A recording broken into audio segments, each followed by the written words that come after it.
Assalamualaikum warahmatullahi wabarakatuh. Perkenalkan, nama saya Tika Lestari. Saya dari Prodi Pendidikan Ilmu Ekonomi kelas A. NIM saya 18721500014. Dan dosen pengampu Bapak Dahlan MPD. Di sini saya akan menjelaskan tentang dasar-dasar pendidikan. Yang pertama, pengertian sifat hakiki manusia.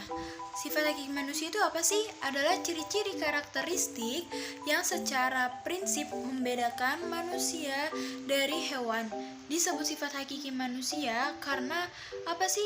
Karena secara hakiki sifat tersebut hanya dimiliki oleh manusia dan tidak terdapat pada hewan. Selanjutnya, wujud hakikat sifat manusia itu apa sih? Yang pertama, ada kemampuan menyadari diri sendiri.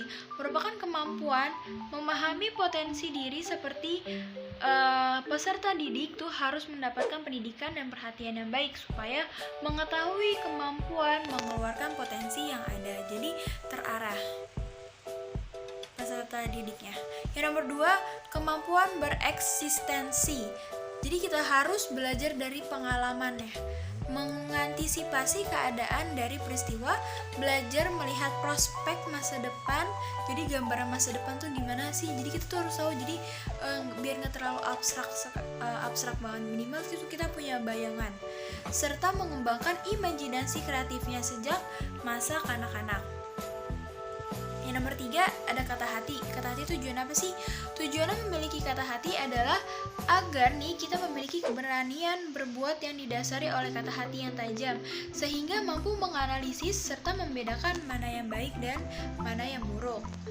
Wujud hakikat manusia yang selanjutnya nomor 4, ada moral atau etika.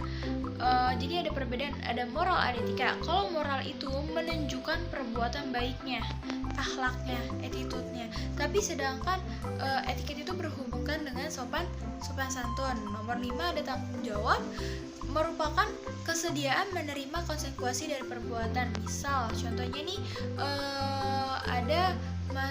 ada seorang pendidik yang melakukan kesalahan, yang melanggar suatu peraturan, dan dia harus bertanggung jawab menerima konsekuensi dari perbuatan tersebut. Selanjutnya itu ada rasa kebebasan, yaitu manusia bebas berbuat apa saja sepanjang tidak bertentangan dengan manusia. Nomor 7, kewajiban dan hak.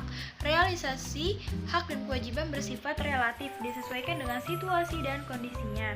Selanjutnya ada rasa kebahagiaan. Rasa kebahagiaan itu hanya didapat dan diraih oleh mereka yang mampu bersyukur.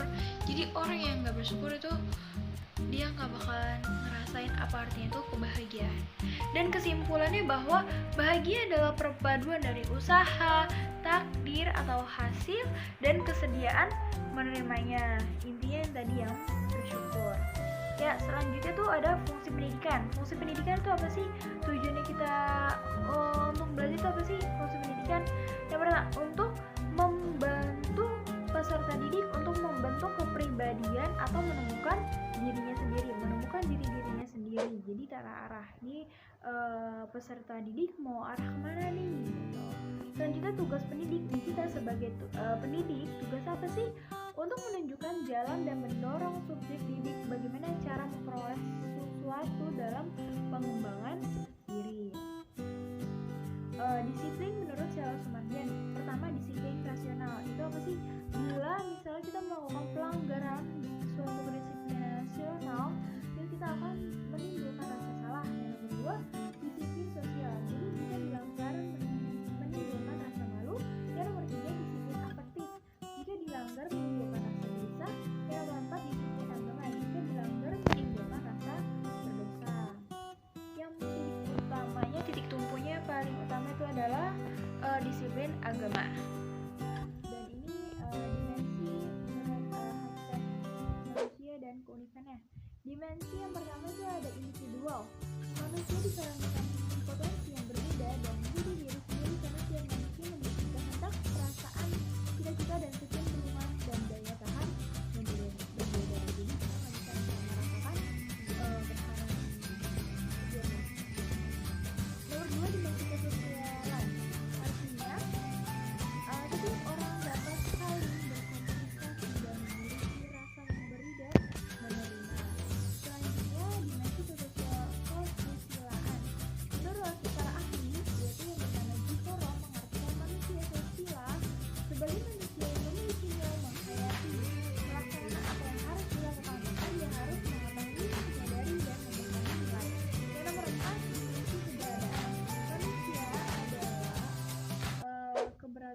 maksudnya.